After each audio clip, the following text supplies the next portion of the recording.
കുട്ടികളിലും മുതിർന്നവരിലും ഒരുപോലെ കാണപ്പെടുന്ന പ്രശ്നമാണ് ആൻസൈറ്റി ഡിസോർഡർ അല്ലെങ്കിൽ ഉത്കണ്ഠ രോഗം എന്നൊക്കെ പറയപ്പെടുന്നത്. ജനങ്ങളിൽ സർവ്വസാധാരണമായി നടക്കുന്ന ഒരു പ്രോസസ്സാണ് ആൻസൈറ്റി എന്നുള്ളത്. ഇത് ഒരു പരിധിവരെ അത്യാവശ്യമായിട്ടുള്ള ഒരു ഘടകമാണ് താനും.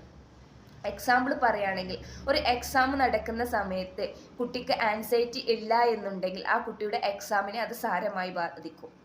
ആൻസൈറ്റി ഉണ്ടായാൽ മാത്രമാണ് ആ കുട്ടി എക്സാമിന് വേണ്ടി പ്രിപ്പറേഷൻസ് നടത്തുന്നത്. അതുകൊണ്ട് തന്നെ ഇതൊരു പരിധിവരെ നമുക്ക് അത്യാവശ്യമായിട്ടുള്ള ഒരു ഘടകമാണ്. പക്ഷേ ഒരു പരിധിക്കപ്പുറം ഇത് പോയാൽ ആൻസൈറ്റി അവരുടെ ജീവിതത്തെയും അതുപോലെ തന്നെ നമ്മുടെ ജോലിയെയും എല്ലാ തരത്തിലും ബാധിക്കുതാനും. ആൻസൈറ്റി ഡിസോർഡർ അല്ലെങ്കിൽ ഉത്കണ്ഠ രോഗം എന്നൊക്കെ പറയപ്പെടുന്നത് ഏത് പ്രായപരിധിയിലും വരാവുന്ന ഒരു പ്രശ്നമാണ്. അതുപോലെ തന്നെ ഇത് പുരുഷന്മാരെക്കാളും സ്ത്രീകളിലാണ് കൂടുതലായി കാണപ്പെടുന്നത്. പഠനങ്ങൾ പ്രകാരം ആൻസൈറ്റി ഡിസോർഡർ പല തരത്തിലുമാണുള്ളത്. ഫസ്റ്റ്